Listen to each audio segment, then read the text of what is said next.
Schedule కులాల యొక్క రిజర్వేషన్ల పాలనను 59 కులాలకు జనాభా దామాషా ప్రకారం కేటాయించి సముదాయం జరగాలని విద్యా ఉద్యోగాల్లో మాదిగ ఉపకులాలకు సముదాయం చేయాలని చేసినటువంటి పోరాటంలో 30 ఏళ్ల సుదీర్ఘ పోరాటానికి విజయం సాధించి ఈ రోజు పుంగనూరు నియోజకవర్గంలో ఏపీఎంఆర్పీఎస్ నూతన కార్యాలయాన్ని కూడా ఏర్పాటు చేయడం జరిగింది. అందులో భాగంగానే పుంగనూరు సెంటర్ నుంచి డాక్టర్ బాబాసాహెబ్ అంబేద్కర్ గారి యొక్క విగ్రహం వరకు భారీ ర్యాలీ ప్రదర్శనతో ఏపీఎంఆర్పీఎస్ జిల్లా నాయకులందరూ కూడా అత్యధికంగా జనాభాతో ఈ కార్యక్రమాన్ని ముందుకు తీసుకురావడం కూడా ఒక శుభ పరిమాణంగా తెలియజేసుకుంటున్నాం. ఎస్సీ వర్గీకరణ కోసం ప్రాణ త్యాగాలు సైతం లెక్క చేయకుండా ప్రాణాలు అర్పిస్తూ అనేక మంది వేల మంది అక్రమ కేసులు బనాయించుకొని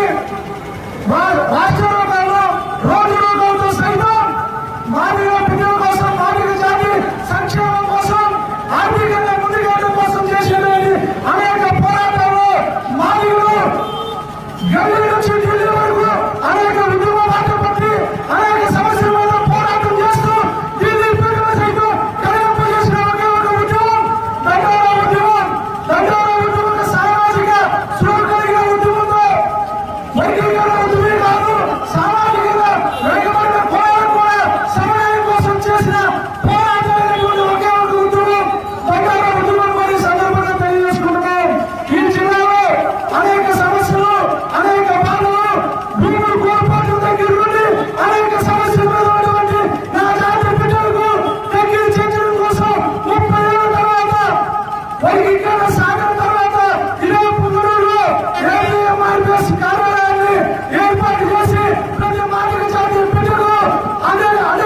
అండదండగా ఈ సమస్యని పరిష్కారం చేసే విధంగా మీకంటూ ఒక స్థానం కేటాయించే విధంగా ఈ రోజు పుంగనూరులో ఏర్పాటు చేసిన కార్యాలయం కూడా మీ అందరికీ తెలియజేస్తూ ఈ కార్యక్రమాన్ని విజయవంతం చేస్తూ రాయలసీమ జిల్లాలో ఉన్నటువంటి ప్రతి మాదిగ బిడ్డకు అండదండగా తోడుగా ఏపీఎంఆర్పీఎస్ కమిటీ నిరంతరం పనిచేస్తుందని రానున్న రోజుల్లో కూడా ప్రతి బిడ్డకు ముందుండి వారి యొక్క